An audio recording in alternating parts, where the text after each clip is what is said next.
कई बार हमारे द्वारा किए गए अनंत श्रेष्ठ कर्म जो होते हैं वो इकट्ठे होते जाते हैं, एक तरफ उनका सिंचन होता चला जाता है और एक जन्म का नहीं बहु जन्मों का पुण्य इकट्ठा होता चला जाता है।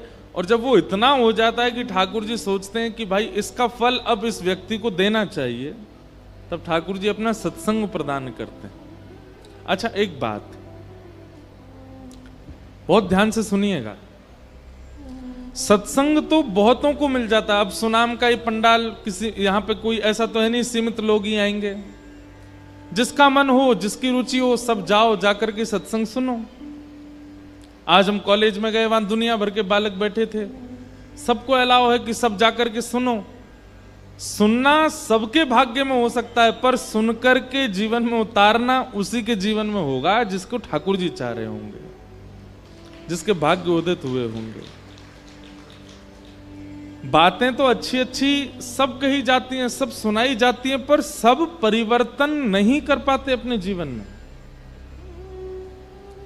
हम एक बात कहें, कई बार हमारी कथा होती है किसी स्थान पर, सब लोग इधर देखो, बहुत ध्यान से कथा सुनो। और कथा होने के बाद में 7 दिन पूरे बैठने के बाद भी अगर कोई व्यक्ति परिवर्तित नहीं दिखता है, परिवर्तन उसके भीतर नहीं दिखता, उसके स्वभाव व्यवहार उसकी क्रियाओं में परिवर्तन जब नहीं आता है, तो हमें बहुत पीड़ा होती है। हमें बहुत पीड़ा होती है। हमें उस समय ऐसा लगता है कि हमारा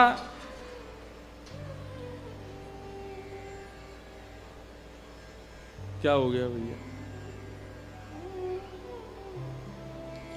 बोलो वृंदावन बिहारी लाल।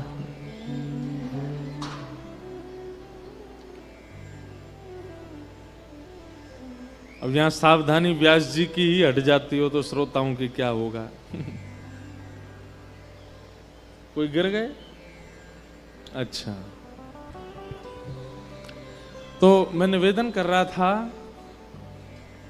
कि सत्संग सुना गया, कथा कराई गई, प्रवचन किया गया, व्यास जी को वृंदावन से बुलवाया, इतनी सब व्यवस्थाएं की, इतना धन का खर्चा हुआ, प्रसाद आदि बनवाने में भी खूब खर्चा आदि हुआ, लेकिन उसके बाद भी जीवन में परिवर्तन नहीं आया। तो उस व्यक्ति ने तो समय खराब किया, पर हमें ऐसा अनुभव होता है कि हम शायद यहां कथा को न्याय नहीं दे पाए, इसलिए परिवर्तन नहीं हुआ।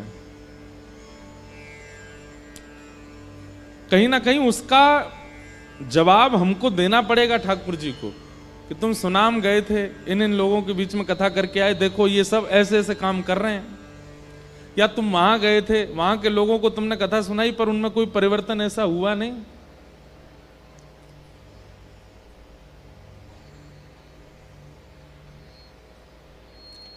ठाकुर जी हमसे पूछेंगे, हमको जवाब देना पड़ेगा कि ठाकुर जी क्या बताएं, हमने तो कथा सुनाई थी लेकिन ये फिर भी परिवर्तित नहीं हुए। इसलिए बहुत सावधानी से आप लोगों को कम से कम एक चीज का परिवर्तन तो शुद्ध भाव का हो हमारे चित्त में, कथा के माध्यम से। इस उद्देश्य से कथा सुनिएगा। सुनने को तो सबको मिल जाती है, पर उसका लाभ, उसका परिवर्तन की स्थिति सबके चित्त में नहीं बन पाती। भाग्योदयेन बहुजन्म समझतेन सत्संगमं च लभते पुरुषो यदा वै अज्ञान हेतु कृत मोह मदांधकार नाशं विधाय हितदोदयते विवेक। तो भैया ये भागवत की कथा आप सब लोग सुनने के लिए इकट्ठे हुए हैं। पहले दिन हम आपसे निवेदन कर देना चाहते हैं, अगर आप 7 दिन कथा सुनने के भाव से यहां बैठे हैं, ये मन में विचार कर लिया है कि 7 दिन कथा सुननी है, तो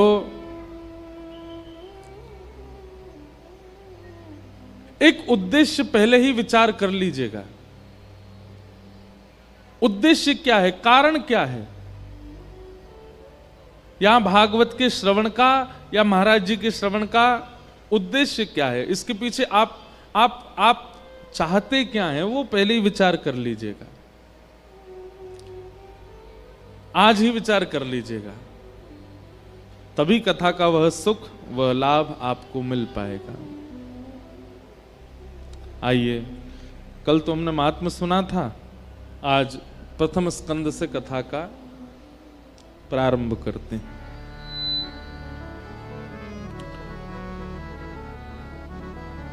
जन्माद्यस्य यतोऽन्वयादितरतः सार्थे स्वविज्ञस्वराट् तेने ब्रह्म हृदय आदि कवये मुह्यन्ति यत्सूरयः तेजो वारिमृदां यथा विनिमयो यत्र तृषर्गो मृषा धाम्ना स्वेन सदा निरस्तकुहकं सत्यं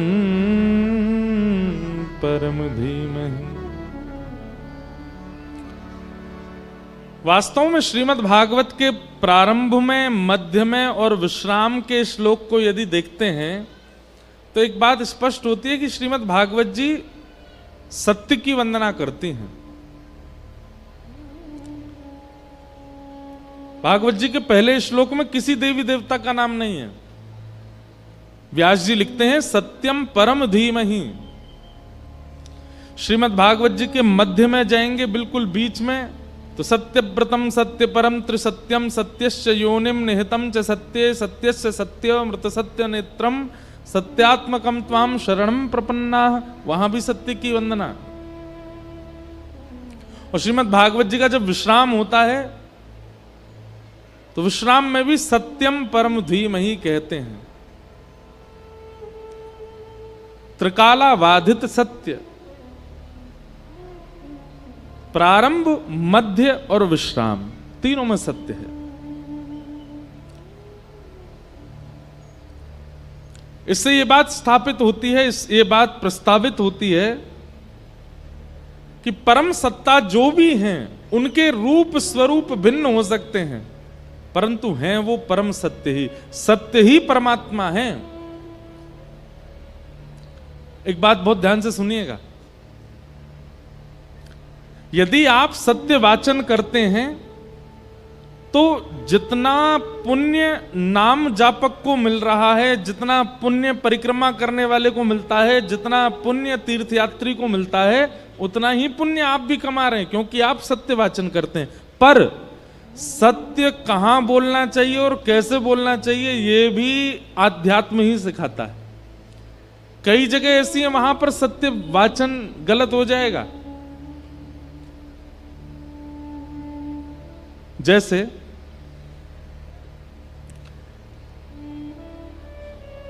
छोटे से बालक ने कुछ बनाया और बना करके आपको दिखाया। अब आप जानते हैं कि ये वस्तु बनी अच्छी नहीं है, उसको देख के हंसी आ रही है, लेकिन बालक पूछे मैंने कैसा बनाया, तो आप सत्य बोलोगे, ए तुमने तो बर्बाद कर दिया, महा बेकार बनाया, ये कोई अच्छा है? और वहां आप अगर सत्य बोलेंगे तो वो एक बालक को कष्ट पहुंचाने के रूप में वो सत्य जो है अधर्म हो जाएगा। वहां आपको झूठी बोला, अरे ये तो बहुत सुंदर बनाया, अरे ये तो बहुत प्यारा है, इसको हम फ्रेम करवा के लगवा देंगे। अब वो लगवाओ चाहे मत, पर बालक की उस क्रिया पर आपका एक सहज प्रेम होता है, बालक की उस क्रिया पर आपका सहज सत्य होता है। वहां पर असत्य बोलना भी पाप जन्य नहीं होता, परंतु वही बालक 20 वर्ष का हो जाए, 21 वर्ष का हो जाए, एक बोध स्थिति में आ जाए और उसके बाद भी वही वैसी क्रिया बनावे, वैसा ही कुछ बनावे जो उसने 5 साल की उम्र में बनाया, तो आप नहीं सत्य बोलोगे तो आप गलत करोगे। तो आपको तो सत्य बोलना पड़ेगा तब, भाई देखो ये तुम बुरा नहीं मानो लेकिन ये अच्छा नहीं बना है, तुमको इसमें ऐसा करना चाहिए। अब जो भी चीज बनाई हो, सत्य कहां बोलना चाहिए, कैसे बोलना चाहिए, कब बोलना चाहिए, यह भी आध्यात्म सिखाता है। अब सुनाम में हम आए तो हमसे किसी ने कहा, महाराज जी कल एक परिवार आपसे मिला था। मैंने कहा वहां हम अपने बेटे का ब्याह करने का विचार कर रहे हैं। उनकी बेटी, परिवार आदि तो सब अच्छा, बेटी से हम मिले नहीं, बेटी अच्छी है। अब मुझे क्या कहना चाहिए? अब मुझे तो याद ही नहीं है कि वो बेटी थी कैसी, कौन सी थी, लेकिन कहीं अगर संबंध हो रहा हो तो वहां सत्य ही बोल, हाँ बहुत अच्छी थी, बहुत बढ़िया थी, अपनी तरफ से 4 बातें और बोल दें, इसमें कोई झूठ नहीं है, इसमें कोई गलत नहीं है। आध्यात्मिक होना कई बार केवल भगवत प्राप्ति नहीं कराता, एक सुंदर मानव भी बनाता है। कथाएं सुनने से, सत्संग करने से आप केवल ठाकुर जी से मिलोगे, केवल सन्यासी विरक्त होके भगवान से मिलोगे, ऐसा नहीं है। आप एक सुंदर मानव भी बनोगे। विवेक बुद्धि को जागृत करती है भागवत की कथा, और ये विवेक बुद्धि जिसकी जागृत हो जाए, समझ जाओ उसको सत्य परमात्मा की प्राप्ति हो गई है। कई बार ऐसा होता है कि 50 वर्ष की आयु होने पर भी विवेक नहीं उठा, और कई बार ऐसा होता है कि 18 वर्ष की आयु में विवेक इतना जागृत हो गया है कि वो व्यक्ति 18 वर्ष की आयु में वो हासिल कर लेता है जो 25, 30, 45 वर्ष की आयु में भी नहीं कर पाए। परंतु एक बात हम स्पष्ट रूप से कह दें, सत्संग करने वाले लगभग हर व्यक्ति का विवेक जागृत होता है, उसको विवेक बुद्धि प्राप्त हो जाती है। इसलिए वेद व्यास जी महाराज ने भागवत में प्रारंभ में, मध्य में और अंत में किसी देवी देवता को वंदन नहीं किया। क्या कहते हैं? सत्यम परम धीमहि, मैं परम सत्य को वंदन करता हूं। जो परम सत्य है मैं उसे वंदन करता हूं। परम सत्य परमात्मा है। आप सारे काम गलत करते हो, झूठ बोलते हो, झूठा खाते हो, झूठे ही रहते हो, सब झूठ से ही आपका प्रारंभ होता है, असत्य सब। लेकिन आप नित्य बिहारी जी का दर्शन करते हो, नित्य बिहारी जी का स्मरण करते हो, तो आपका दर्शन और स्मरण किसी कार्य का नहीं है, क्योंकि आपके व्यवहार में सत्य नहीं है। रावण भी रोज शंकर जी का अभिषेक करता था, रावण भी रोज त्रिपुंड लगाता था, रावण भी रोज नई नई स्तुतियां बना करके महादेव के सामने गाता था। लेकिन ऐसी भक्ति का क्या, जहां तुम नित्य पूजन तो करते हो, नित्य तिलक तो लगाते हो, नित्य आराधन तो करते हो, पर अपने व्यवहार को नहीं बदल रहे हो, ऐसे पूजन का क्या फायदा? हमारी बात बिल्कुल स्पष्ट रूप से मान लीजिए, कथा परिवर्तन करती है, और वो परिवर्तन यदि नहीं दिख रहा है तो अभी सत्य परमात्मा की प्राप्ति आपको हुई नहीं। सत्यम परम धीमहि, ऐसे परम सत्य को हम प्रणाम करते हैं और प्रार्थना करते हैं कि हे नाथ, इस कथा के श्रवण से कुछ तो परिवर्तन चित्त में आवे, थोड़ी परिवर्तन की स्थिति तो हमारे चित्त में बने। भागवत जी के 2वें श्लोक में 4 बातें हैं: विषय, अधिकारी, संबंध और प्रयोजन। धर्म प्रोजित कही तवोत्र परमो निर्मत्सराणां सतां वैद्यं वास्तवमत्र वस्तु शिवदं तापत्रयोन्मूलनम्। श्रीमद्भागवते महामुनिकृते किं वा परैरीश्वरः सद्यो हृद्यवरुध्यते त्रिकृतभिः शुश्रूषुभिस्तत्क्षणात्। बहुत सावधानी से सुनो। विषय, अधिकारी, संबंध और प्रयोजन। आप सब लोग कथा पंडाल में आ तो गए, लेकिन अगर ये 4 फैसिलिटीज, या फिर फैसिलिटीज तो नहीं, पर 4 गुण यदि आपके अंदर नहीं है, तो इस कथा सुनने से भी आपके जीवन में परिवर्तन नहीं हो सकता। कौन कौन से, बहुत ध्यान से सुनो। सबसे पहला, धर्म प्रौजित कई तमोत्र परमो, आपका रुझान परम धर्म के प्रति यदि नहीं है, परम धर्म किसे कहते हैं? धर्म और परम धर्म दो बातें हैं। धर्म का अर्थ होता है अपनों का कल्याण, उसको कहते हैं धर्म। जैसे देश का कल्याण, बुजुर्गों का कल्याण, परिवार का कल्याण, बालकों का कल्याण, हमारे शहर के जनों का कल्याण। ये कल्याण के लिए जो आपके अंदर रुचि आती है सब जनों के लिए, उसको कहते हैं धर्म। लेकिन अपने कल्याण की भावना जब आपके चित्त में आती है उसको कहते हैं परम धर्म। अच्छा, हमारी एक बात और सुनिएगा। आत्म कल्याण में कहीं आप लोग इसको गलत अर्थ में मत ले जाइएगा। आत्म कल्याण में कई लोग सोचेंगे शायद महाराज जी ऐसा कहना चाह रहे हैं दूसरों को धन देकर के सहायता करना, दूसरों का विवाह करा देना, किसी गरीब को भोजन दे देना, ये तो धर्म है, और धन का प्रयोग अपने लिए करना ये परम धर्म है, ऐसा मत लगा लेना। सबकी सेवा करना ये धर्म है, पर अपने देह के भीतर विराजमान उस आत्मा के कल्याण का चिंतन करना ये परम धर्म है। समझ में आई बात?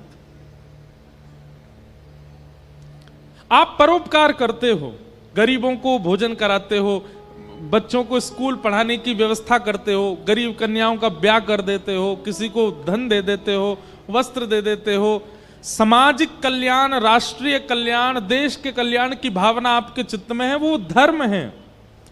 परंतु एकांत में बैठ करके सत्संग श्रवण करके आप अपनी आत्म कल्याण की भावना रखते हो कि इस देश से खूब खाया, खूब कमाया, खूब पाया, सब कुछ किया, परंतु अब इसके भीतर विराजमान जो आत्मा है उसको सदगति पहुंचाने का मुझे क्रिया करनी है, ऐसी भावना चित्त में आ जाए, उसको परम धर्म कहते हैं। और ये परम धर्म की स्थिति यदि आपकी नहीं बनी है तो कथा का विषय अधूरा रहेगा। परम धर्म की बात आपके चित्त में होनी चाहिए। कोई व्यक्ति पानी में डूब रहा है, आपसे मदद मांग रहा है और आप भी कूद गए पानी में उसको बचाने। पता चली आपको तो तैरना ही नहीं आता था और दूसरे को बचाने के लिए आप कूद गए। बाद में पता चला कि आप बच के आ गए, वो चला गया। क्यों? आपको खुद तैरना नहीं आता था, आप जैसे कूदे उसी के ऊपर चढ़ गए बचने के लिए, बेचारा डूब गया, मर गया। कहने का बात क्या है?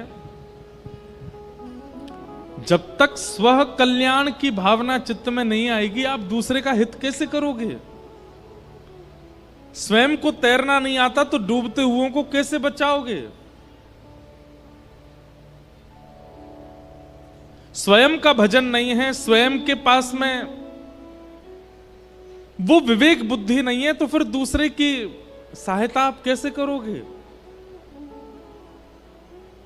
श्रीमद् भागवत सुनते समय बाहर भले ही चाहे आपकी जो योजना हो, पर यहां बैठते ही आपके चित्त में ये भावना आनी चाहिए कि इस कथा से मैं अपनी आत्म कल्याण का बोध ग्रहण करूं। ये भागवत का विषय है। दूसरी बात, अधिकारी। भागवत का अधिकारी कौन है? तो कहते हैं निर्मत सराणाम सताम, जिसके चित्त में मात्सर्य दोष नहीं है। मात्सर्य दोष मतलब ईर्ष्या। मैं हर कथा में एक बात कहता हूं, ठाकुर जी क्रोधी को मिल जाएंगे, ठाकुर जी लोभी को मिल जाएंगे, ठाकुर जी एक बार को कामी को भी मिल जाएंगे, भोगी को भी मिल जाएंगे, लेकिन ईर्ष्यालु को कभी नहीं मिल सकते। काम, क्रोध, लोभ, द्वेष, अभिनिवेश, अहंता, ममता, चिंता आदि जैसे दोष यदि आपके चित्त में हैं तो भी आप भगवत सन्मुख हो सकते हो, लेकिन आपके चित्त में यदि ईर्ष्या का दोष है ठाकुर जी कभी प्राप्त नहीं कर सकते आप। ईर्ष्यालु मत बनिए। और ईर्ष्या का दोष यदि चित्त में है, कहीं लिखिए उसको, किन किन से ईर्ष्या हो रही है, कब कब हो रही है, सब नोट डाउन करो। जैसे अपना कई लोगों को ब्लड प्रेशर होता है या शुगर होता है, वो मॉनिटर करते हैं ना, नाश्ता से पहले कितना शुगर था, भोजन के बाद कितना हमारा शुगर हो गया, ब्लड प्रेशर सुबह कैसा था, रात में कैसा है। ऐसे लोग मॉनिटर करते हैं और मॉनिटर करके फिर डॉक्टर को दिखाते हैं, तो डॉक्टर उसके अनुरूप प्रिस्क्रिप्शन लिखता है, दवाई देता है और आपका वो रोग ठीक होने लग जाता है। ठीक वैसे ही एक नया तरीका है, अपना के देख लीजिएगा, थोड़ा लाभ तो आपको मिलेगा। काम, क्रोध, लोभ, द्वेष आदि आदि आदि जो अवगुण है उनको नहीं, केवल ईर्ष्या को मॉनिटर कीजिए। कब कब ईर्ष्या होती है, किसको देख के ईर्ष्या होती है और कैसी बातें सुन के ईर्ष्या होती है। ईर्ष्या अधिकतर कब होती है, जब किसी की प्रशंसा बहुत ज्यादा हो रही हो, कोई हमसे ज्यादा सुंदर हो, कोई हमसे अच्छा पहन के आ गया हो, कोई हमसे ज्यादा कमा रहा हो, कोई हमसे अच्छा खा रहा हो। इन सब स्थितियों में ईर्ष्या होती है। ईर्ष्या को मॉनिटर कीजिए।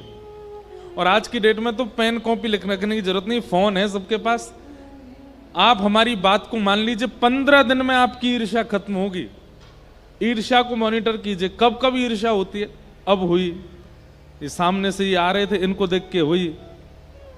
वो बगल में दुकान वाले हैं, उनकी इस बात को सुनकर के ईर्ष्या हुई। परिवार के इस व्यक्ति की बहुत प्रबलता देख करके मुझे ईर्ष्या हुई।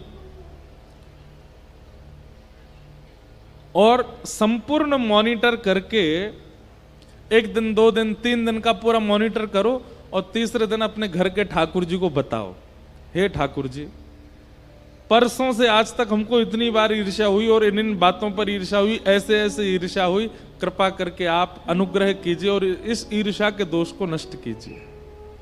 आप ठाकुर जी से कहकर के पुनः उन्हीं चीजों पर जाइएगा। आप देखेंगे आपकी ईर्ष्या अब घटने लगी है। पहले पूर्ण रूपेण खत्म नहीं होगी, पर घट जाएगी। पहले किसी सुंदर को देख के हो गई थी, अब उसकी सुंदरता देख करके ईर्ष्या नहीं होगी। अब मन में भाव आएगा, ये इतना सुंदर है तो यार बतावे वाले हमारे बिहारी जी कितने सुंदर होंगे, इसके पास ये योग्यता है। हे ठाकुर जी, आप भी बड़े सरल हैं, आप भी बड़े बड़े करुणा हृदय हैं, सब पर करुणा करते हैं, कृपा करते हैं, ऐसे भाव आने लग जाएंगे। किसी के बच्चों को बढ़ता देख आपके मन में आएगा, ठाकुर जी कोई बात नहीं, हमारे बालक नहीं बढ़ पा रहे, ठीक है, यहां नहीं बढ़े कहीं और बढ़ेंगे, लेकिन बाकियों के बच्चे खूब बढ़े। ऐसे ईर्ष्या भाव नष्ट होने लगेगा।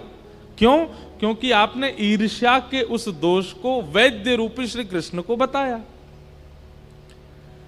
हमारे अंदर अवगुण पनपते क्यों हैं? क्योंकि हम कभी ठाकुर जी को अवगुण बताते नहीं।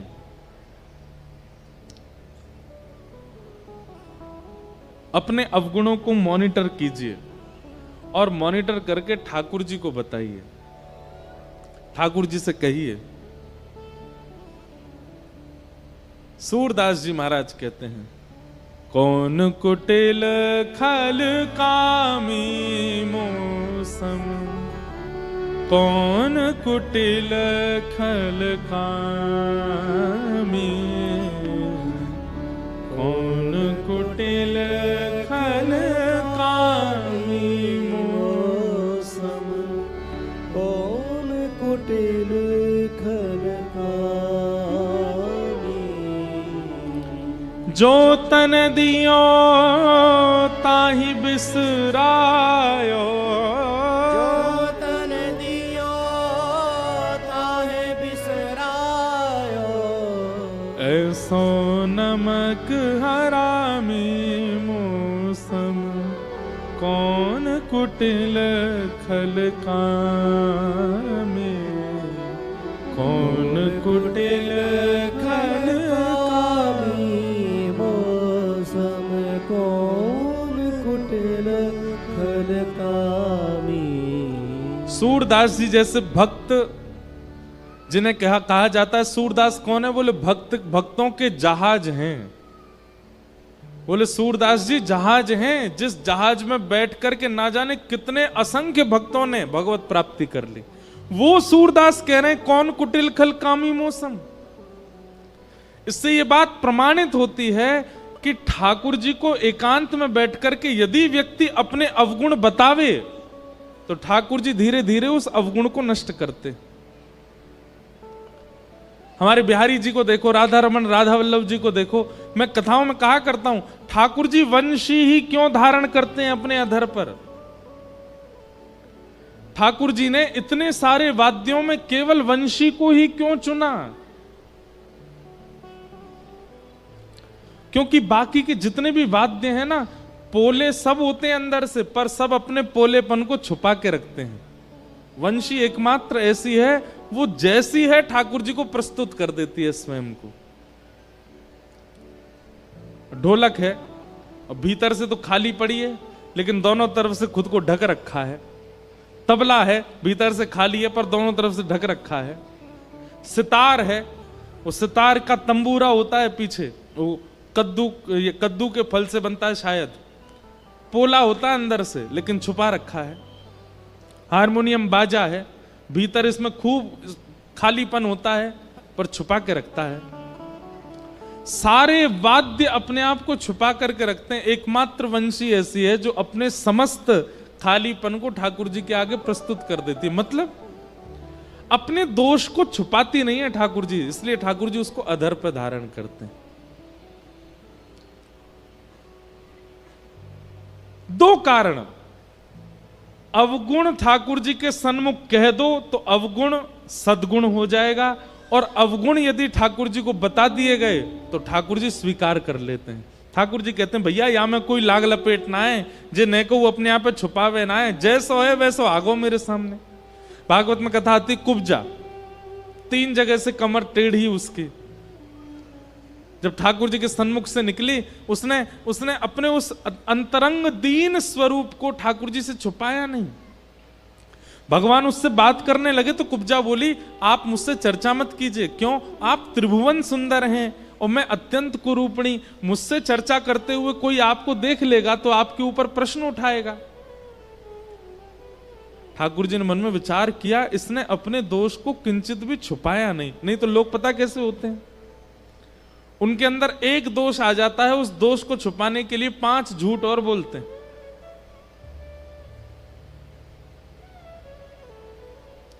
लेकिन कुब्जा ने किसी भी प्रकार से ठाकुर जी के आगे अपने आप को छुपाया नहीं। मैं ऐसी ही हूं नाथ, पर आप मेरे समीप मत आओ। भगवान बोले जो अपना दोष स्वीकार करता है वो मुझे बहुत प्रिय है, इधर आओ।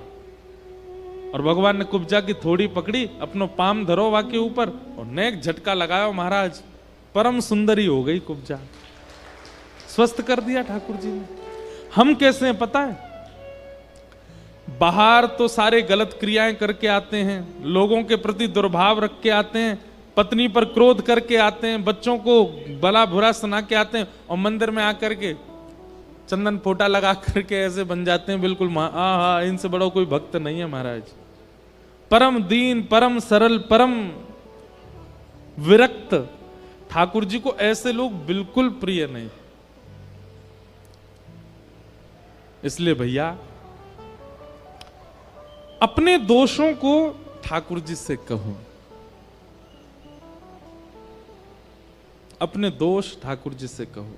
रसिक प्रीतम हित चित की बातें, रसिक प्रीतम हित चित की बातें, श्री गिरधारी जी सो कहिए तलहटी, गोवर्धन की रही ये, गोवर्धन की रही है तरहटी, गोवर्धन की रही है। रसिक प्रीतम हित चित की बातें, श्री गिरधारी जी सो कहिए तलहटी, गोवर्धन की रही है। अपने मन की सारी बातें ठाकुर जी से कहो।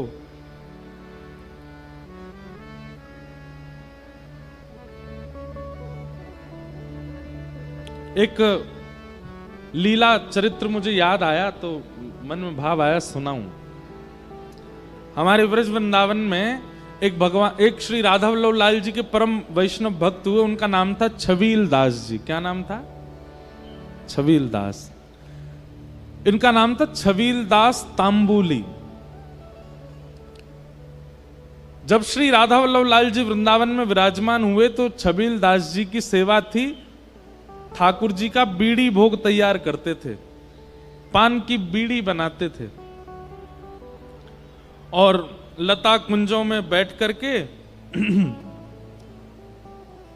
बीड़ी बनाते। और बीड़ी बनाते बनाते इनके मन में क्या था, अब पान तो इतना बड़ा, ये क्या करते, बीच से पान को अलग अलग करके छोटी छोटी बीड़ी बनाते।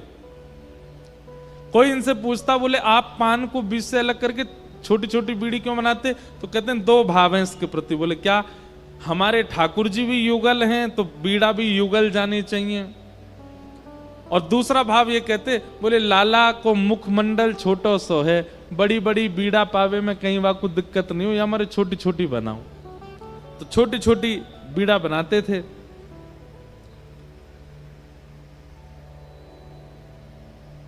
लेकिन जब बीड़ी बनाते थे तो मन में इनके भाव आता था कि पता नहीं श्री ठाकुर जी हमेशा चांदी के पात्र में बीड़ी भर के मैं धर आता हूं मंदिर में, कभी ऐसा सौभाग्य मिलेगा कि मैं बीड़ी बनाऊं और ठाकुर जी मुंह खोल के मेरे सामने बैठ जाएं, वो मोते कहें ले चल अपने हाथ से मुंह पवा दे।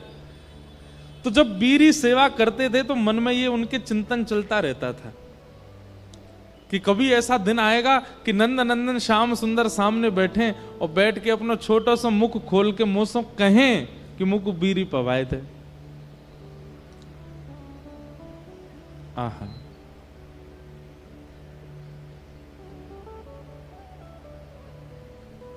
आप नित्य बीड़ी सेवा करते थे। एक दिन श्री हितरवंश महाप्रभु जी विराजमान थे और वो इनकी सेवा से इतने प्रसन्न थे। देखिए, सेवा कोई ना कोई चिंतन करते हुए करनी चाहिए ठाकुर जी की। भले ही आप श्रृंगार करते हो, भले ही आप चंदन घिसते हो, भले ही आप माला बनाते हो, भले ही आप भोग पधराते हो, उस समय चिंतन ठाकुर जी का ही रहना चाहिए। अब ठाकुर जी का भोग बना रहे हैं और बेटों को डांट रहे हैं, बच्चों से लड़ रहे हैं, पति से कुछ कह रहे हैं, ठाकुर जी स्वीकार ही नहीं करेंगे उस भोग को।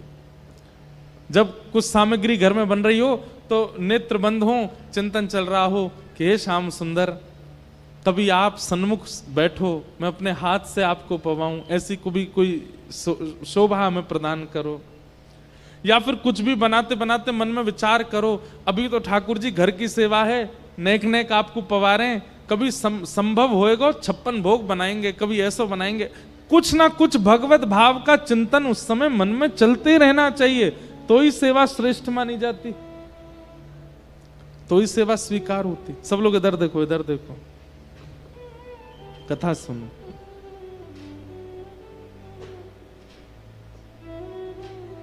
आहा, तो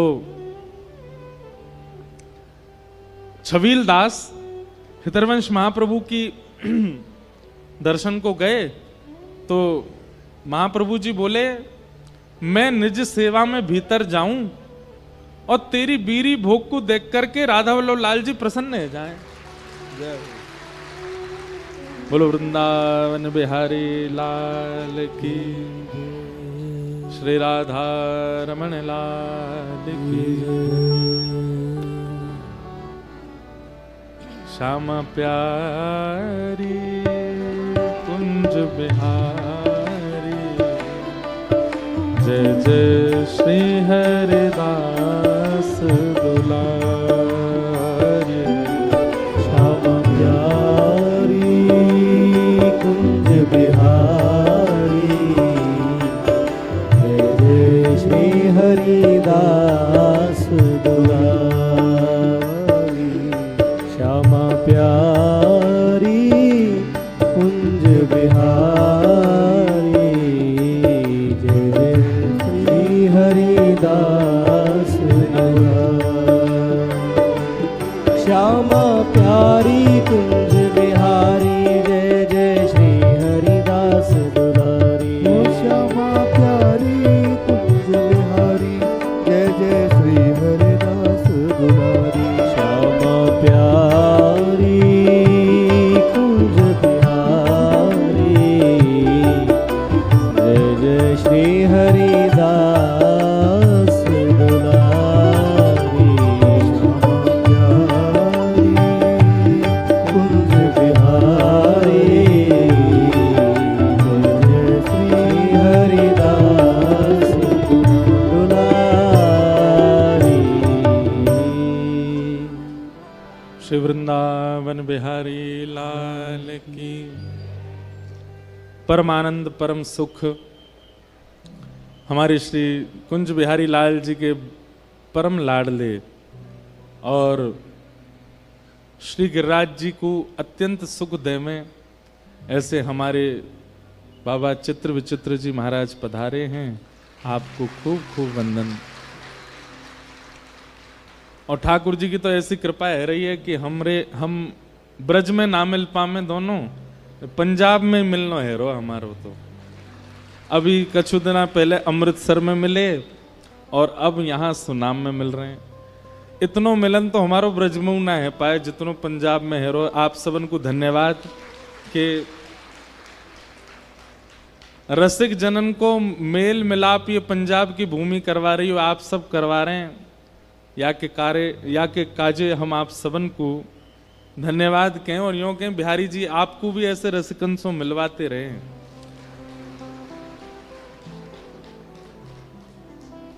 पंजाब में 15 दिन का ये सत्र रहा, पूरा चल रहा है अभी भी।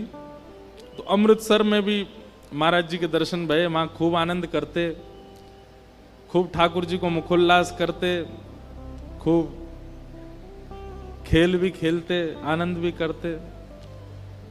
और फिर जब ये चले गए तो फिर ऐसा लगो कि मानो कोई कछु चलो तो गयो, लेकिन आज फिर ते यहीं पंजाब में ही मिलना भयो है। अब पंजाब सुना ब्रज सो ही लग रहा है। क्यों? ब्रज वही जो रसिक दर्शन करावे। वो ब्रज कैसो जहां पे केवल लस्सी दिख रही है, जहां पे केवल कचौरी दिख रही है, जहां पे केवल कपड़ा पहनवे की शॉपिंग चल रही है, वो ब्रज थोड़ी है। ब्रज तो वो जानो जहां जितनी बार पलक झपकी जाए खोलवे पे कोई रसिक ही सामने दिखाई दे, वो ब्रज है, वो ब्रज मंडल है। तो पलक झपकवे पे तो नहीं, पर हाँ रात में सो रहे हैं सवेरे उठ रहे हैं तो कोई रसिक ही दिख रहे हैं। या पंजाब की भूमि में हमारे चित्र विचित्र महाराज जी को बहुत भाव हो कि महाराज जी आप सुनाम में कथा सुनाओ। और ये सब परिकर महाराज जी की आज्ञा से, बिहारी जी की कृपा से यहाँ पे ये कथा है रही है। आज महाराज जी को आगमन भयो है। आप दोनों को व्यास मंच से खूब खूब स्नेह, खूब खूब प्रणाम, खूब खूब वंदन। आप विराजे रहो और फिर कुछ बिहारी जी को और सब वैष्णवन को आनंद करें, ऐसी हमारी भावना है। तो श्री छबील दास जी जिनका भाव अभी हम सुन रहे थे, तो छबील दास जी क्या करते? नित्य बीड़ी बनाते श्री राधा वल्लभ लाल जी की। छबील दास तांबोली। तो छोटी छोटी बीड़ी बना के उनके मन में आती कि लाल जी स्वीकार करेंगे, कभी मेरे हाथन से स्वयं बीड़ी पामेंगे। एक दिन आपने श्री हितरवंश महाप्रभु जी को प्रणाम किया तो महाप्रभु जी बड़े प्रसन्न, महाप्रभु जी प्रसन्न है कि बोले भैया छबील दास, मैं लाल जी की सेवा में जाऊं, राधा वल्लभ लाल जी की, और जब मैं सेवा में बीड़ी पधराऊं ना तो एक क्षण के काजे ऐसा लगा कि श्री राधा वल्लभ लाल जी बड़े प्रसन्न हैं। भैया तू अपनी सेवा से ठाकुर जी को प्रसन्न करे, कछु मांग ले मोते। तो छबील दास बेचारे बड़े भोले भाले सामने बैठ गए हाथ जोड़ के और बोले जय जय ठाकुर जी, आपसों प्रत्यक्ष चर्चा करें, श्री प्रियालाल जी आपसे बैठ के वार्ता करें। ये सौभाग्य आपको है कि आप उनको सुनो और वे आपकी सुने। बस इतनी सी कृपा कर दो। कभी ठाकुर जी तो यूं कह दो कि मुझको प्रत्यक्ष दर्शन दे दें। तो श्री हितरवंश महाप्रभु जोर से हंसे और जोर से हंस के बोले, उनकी रूप माधुरी को सहन कर पावेगो तू? यदि राधा वल्लभ जी सन्मुख तेरे प्रत्यक्ष प्रकट है गए तो तुम्हें इतनी सामर्थ्य है कि तू उनकी रूप माधुरी को सहन कर सके? चरण में प्रणाम करके बोलो मेरी सामर्थ्य नहीं है, पर आप कृपा करके सामर्थ्य देंगे ना। एक बात याद रखिएगा बंधुओं, गुरु कभी भी आज्ञा नहीं देते। मान लीजिए आपके गुरुजी ने आपको कहा हाँ भाई तुमको 108 नाम जप रोज करना है। गुरु आज्ञा नहीं देते, गुरु सामर्थ्य देते हैं। यदि आपको बुलाकर के गुरुजी कह रहे हैं कि ऐसा ऐसा करो, तो ये मत सोचिए उन्होंने आज्ञा दी है, उन्होंने सामर्थ्य दिया आपको, आप करने जाओ, हो जाएगा अपने आप।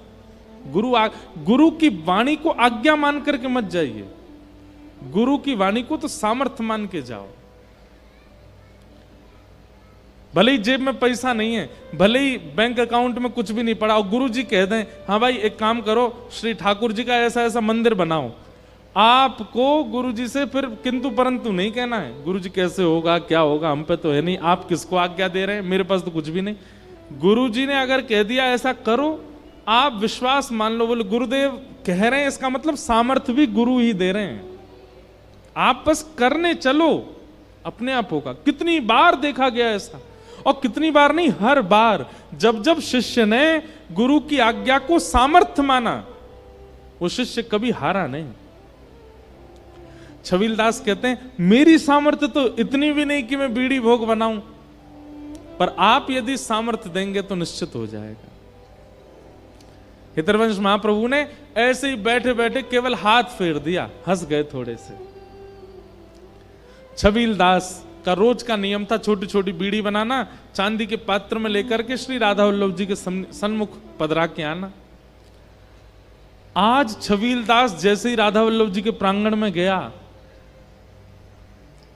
कोई नहीं था वहां पर, कपाट खुले हुए हैं, कोई भी नहीं है, ना दर्शनार्थी है, ना अर्चक है, ना कोई पुजारी है, ना भीतरिया है, ना बाहरिया, कोई भी नहीं है, और कपाट खुले हैं और सिंहासन पर भी कोई नहीं बैठा है।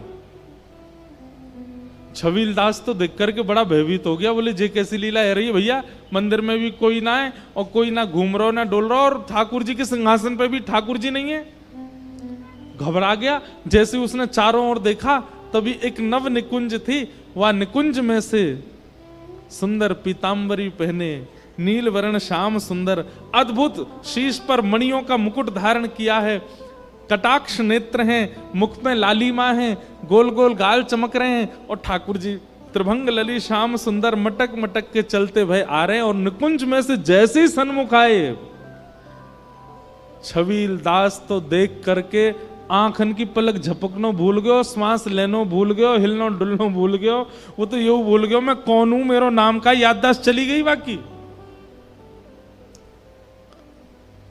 और ठाकुर जी एक वृक्ष से टेक लगा करके टेढ़े खड़े है गए और छबीलदास को देखने लगे, और धीमे से बोले अरे खड़ो ही रहेगो, बीरी बना के लायो है, पवावेगो ना, चल आ जल्दी बीरी पवा दे मोकू। छबीलदास ने कभी विचार किया था कि श्याम सुंदर सन्मुख आए और मेरे हाथ से बीरी पाए। धीरे धीरे चल रहा है, पैर रख कहीं रहा है, जा कहीं रहे हैं, स्थिति तन की उसके वश में नहीं रही। धीमे से ठाकुर जी ने हाथ पकड़ो, कहां को जा रहा हो भैया, मैं यहां खड़ा हूं, इतकू आ। और सामने खड़े करके बोले चल अब बीरी पवा दे मोकू। छबीलदास के हाथ कांप रहे हैं, ठाकुर जी अपने हाथ से पकड़े, बोले घबरावे मत, मैं कोई हवा थोड़ा ही हूं, जय जय हूं मैं, पवा दे। जैसी छबीलदास ने बीड़ी लेकर के ठाकुर जी को पाई, ठाकुर जी ने पूरी नहीं पाई, नेक बीड़ी लेकर के अपने कोमल मोतीन जैसे दांतन से नेक बीड़ी खाए के और अपने हाथ से बची हुई बीड़ी पकड़ के छबीलदास के मुख में डाल दी। और जैसे ही, अब बताओ आगे कहा भयो होगो, जैसे ही छबीलदास ने वो बीड़ी पाई, उसी समय देह त्याग दिया और निकुंज में प्रवेश कर गया ठाकुर जी के। ऐसे हमारे श्री ठाकुर जी सेवा भाव। जय श्री कृष्ण, जय। हमारे श्री कुंज बिहारी लाल श्री बिहारी जी के सेवायत गोस्वामी जी आए हैं। एक बार जोर से जय जयकार करो। श्री वृंदावन बिहारी लाल की जय। आहा, अब तो ने एक भाव से गाई लो। श्यामा प्यारी कुंज बिहारी, जय जय श्री हरिदास दुलारी। श्यामा प्यारी कुंज बिहारी, जय जय श्री हरिदास दुलारी। श्यामा प्यारी कुंज बिहारी, जय जय श्री हरिदास दुलारी। श्यामा प्यारी कुंज बिहारी, करताल बजा के गाओ। जय श्री हरिदास दुलारी। ओ श्यामा प्यारी कुंज बिहारी, जय जय श्री हरिदास दुलारी। ओ श्यामा प्यारी कुंज बिहारी, जय जय श्री हरिदास दुलारी। ओ श्यामा प्यारी कुंज बिहारी, जय जय श्री हरिदास दुलारी। श्यामा प्यारी कुंज बिहारी, जय जय श्री हरिदास दुलारी। श्यामा प्यारी कुंज बिहारी, जय जय श्री हरिदास दुलारी। श्यामा प्यारी कुंज बिहारी, जय श्री हरिदास दुलारी। ओ श्यामा प्यारी कुंज बिहारी, जय जय श्री हरिदास दुलारी। श्यामा प्यारी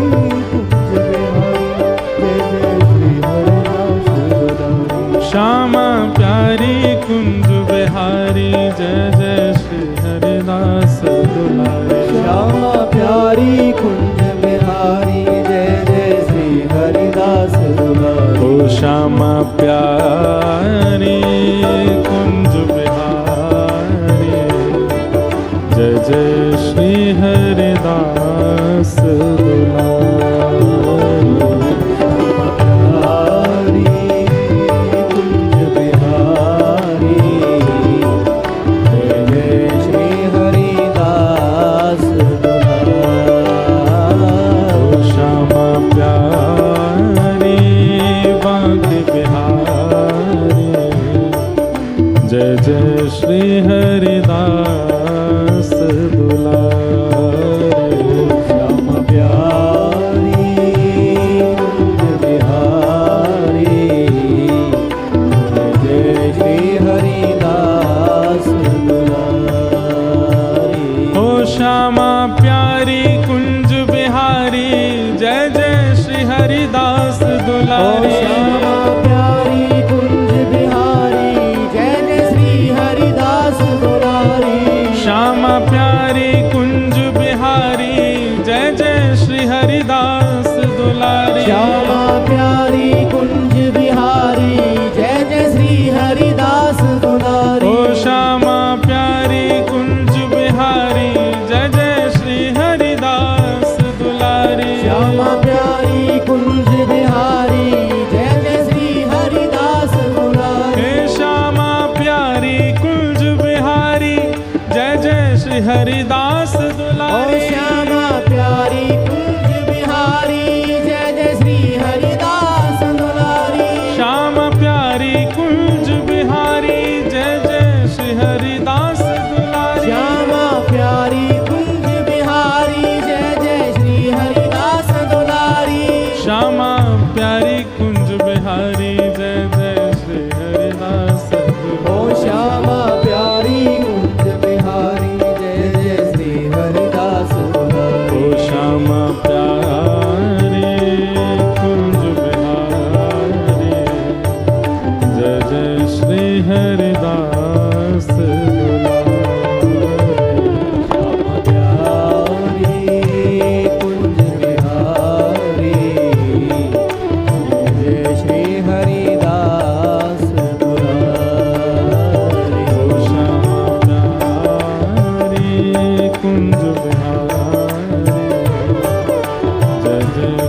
हरिदास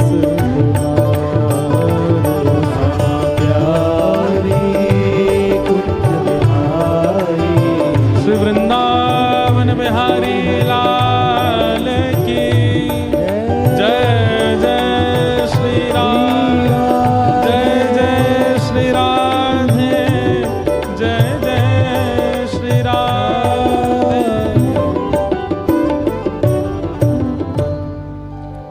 परम सौभाग्य है आज मंगलमय सुनाम के इस भागवत कथा में रसिक जनन को आगमन हेरोय, ब्रजवासीन को आगमन हेरोय, और अब तो श्री बिहारी जी के सेवायत गोस्वामी स्वयं पधारे हैं, जो नित्य श्री बिहारी जी को श्रृंगार करें, नित्य बिहारी जी को स्पर्श करें।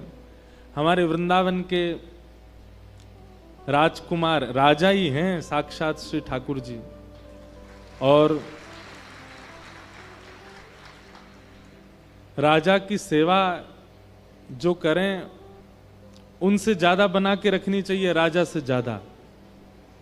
एक बात सदैव याद रखियो, राजा ते आपको प्रेम है लेकिन संग वारिन ते प्रेम नहीं है, तो फिर राजा ते आपको संबंध टूटवे में ज्यादा समय नहीं लगेगा।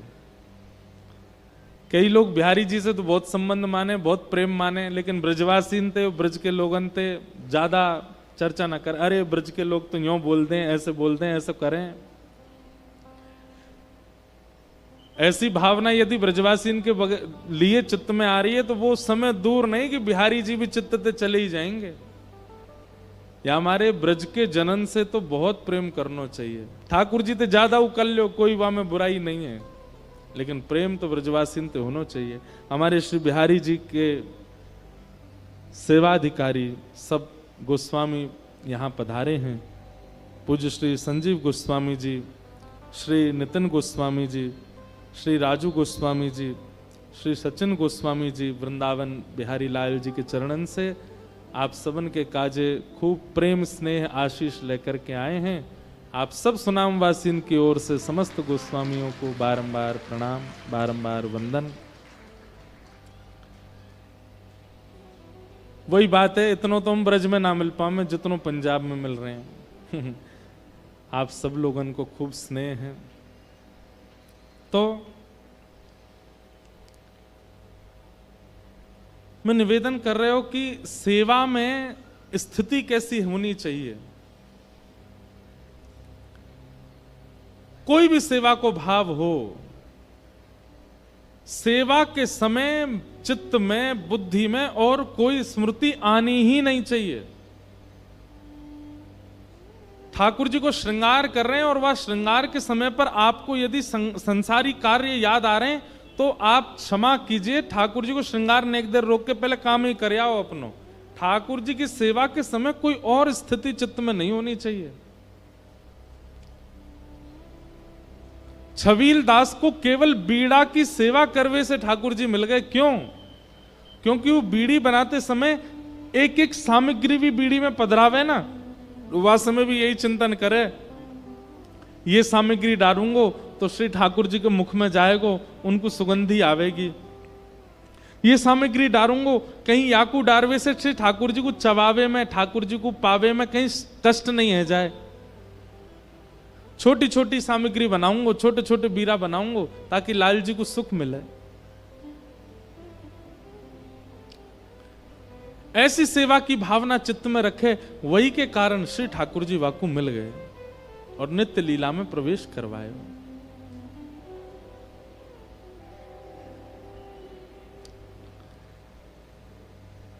निर्मत्सराणाम सताम, मात्सर्य दोष नहीं। आपके अंदर और कितने भी दोष हों, उन सब दोषों से ठाकुर जी रीझ जाएंगे, लेकिन कहीं अगर ईर्ष्या का दोष चित्त में आ गया, भक्तमाल जी उतार करके देख लियो, सब प्रकार के दोष युक्त भक्तन से ठाकुर जी मिल लिए, लेकिन ईर्ष्यालु भक्त से ठाकुर जी नहीं मिले। ईर्ष्या का भाव जिसके चित्त में, ठाकुर जी बातें दूर ही रहे में। रावण, कंस, पूतना, अघासुर, बकासुर, धेनुकासुर आदि आदि इतने सारे राक्षस हैं, सबसे ठाकुर जी मिले हैं। लेकिन जिसके चित्त में ईर्ष्या की भावना है, उससे ठाकुर जी नहीं मिले। ईर्ष्या मतलब जलन, ईर्ष्या मतलब दूसरे के सुख से होने वाली पीड़ा, ये ठाकुर जी को बिल्कुल प्रिय नहीं। और भागवत जी में लिखा निर्मत्सराणाम सताम, जिसके चित्त में मात्सर्य दोष है, ठाकुर जी उससे नहीं मिलते। भागवत जी का अधिकारी बनना है, वृंदावन का अधिकारी बनना है, ठाकुर जी को अधिकारी बनना है, तो बाकी सारे दोष भले ही रहने दो चित्त में, ठाकुर जी सब में मंगल करेंगे, लेकिन ईर्ष्या के दोष को निकालो। वैद्यम वास्तवमत्र वस्तु शिवदम तापत्रयोन्मूलनम। आहा, अब यहां उद्देश्य बताया गया तीसरी बात में। पहला विषय अधिकारी और तीसरा संबंध। कथा श्रवण करने वाले हर श्रोता का एक ही उद्देश्य होना चाहिए, एक ही उद्देश्य होना चाहिए कि ठाकुर जी से उसका कोई संबंध स्थापित हो, ठाकुर जी से उसका कोई संबंध व्यवस्थित हो। क्षमा कीजिएगा, मैं अपनी कथा में कहूं भैया ठाकुर जी को भगवान मानो, भगवान के प्रति जैसी भावना होनी चाहिए, शुद्धता होनी चाहिए, पवित्रता होनी चाहिए, सब रखो, पर जब ठाकुर जी के सन्मुख जाओ तो आप कोई संबंध की दृष्टि से उनको देखो कि ये आपके कौन लगते हैं, इनमें आपको किनको दर्शन है रो है, ये भावना चित्त में रखो।